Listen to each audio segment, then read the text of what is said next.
Okay, 2.6 day 4, solving applied problems using rational functions. So basically these are word problems. They're gonna come in two different types.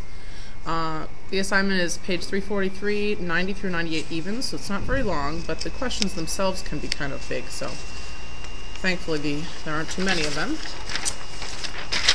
Okay. In the not too distant future, a new company is hoping to replace traditional computers and two-dimensional monitors with its virtual reality system. The monthly cost will be $600,000 and it will cost $50 to produce each system. So write the cost function, C, of producing X virtual reality systems just for 1 month. Well, the base cost is going to be $600,000 in the month, and then it's also going to cost another $500 for each one you produce. If there's X virtual reality systems you produce, you multiply that times 500, and that gives you the cost for just the systems themselves. So, write the average cost of producing all of these systems. Well, what you do when you find an average, and by the way, this little bar here over the C for cost means average cost, is you take the total cost, right? Because an average is we add everything up to get a total first, then you divide by how many individual items you just added up, or that you're totaling, and that would be X. Part C. Find and interpret the average for 1,000 units, the average for 10,000 units, and the average for 100,000 units. Well, here are my answers for that. You take your average function from part B, which is this, and X is the number of units. So to find those averages, again, notice I have a bar over all the costs to indicate it's an average total, or an average answer.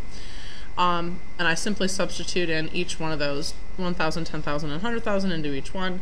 And you can see that the more units they make, the lower the average cost is to make each one.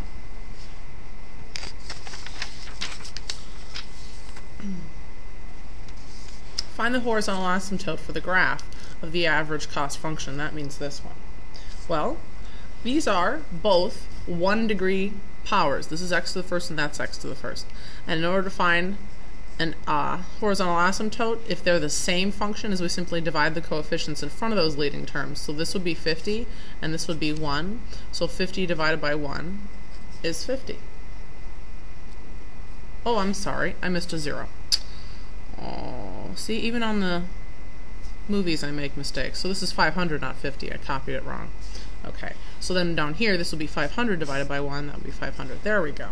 Okay, so the average cost of the function is, or the asymptote, horizontal asymptote for this average cost function is y equals 500. So, describe what the horizontal asymptote represents for the company. Well, that would mean that that would be the minimum replacement cost. So that would be like the lowest amount that they would charge for a computer, or the lowest amount that they could charge in that situation if someone had to replace their unit. So I'm just going to say that's the minimum replacement cost per unit. And you could even take out the word replacement. It's just the minimum cost per unit, the lowest amount that they could charge, because that's the lowest that the price is going to get ever.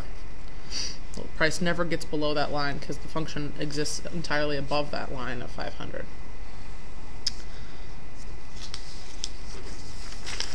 Example number 2.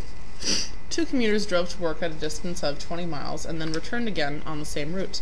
The average velocity of the return trip was 10 miles per hour, slower than the average velocity on the outgoing trip. Express the total time required to complete the round trip t as a function of the average velocity. Oh, by the way, I just found this graph. This is a graph for part D of the last example, so you can see the horizontal asymptote at 500. The cost, the more the units they create, is lower and lower, but it never gets below 500. Okay, sorry, a little afterthought there.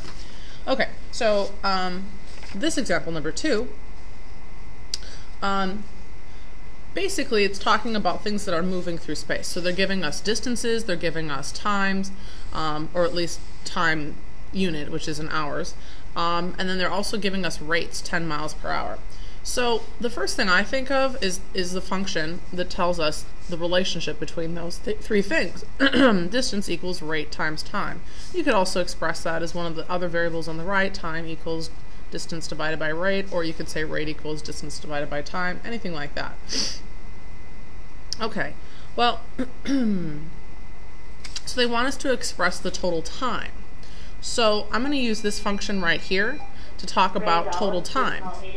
So time based on average velocity x, okay, is, well, that would be distance divided by rate. However, we have two sections of distance here. We have the distance that they drove to work and then the distance that they drove back.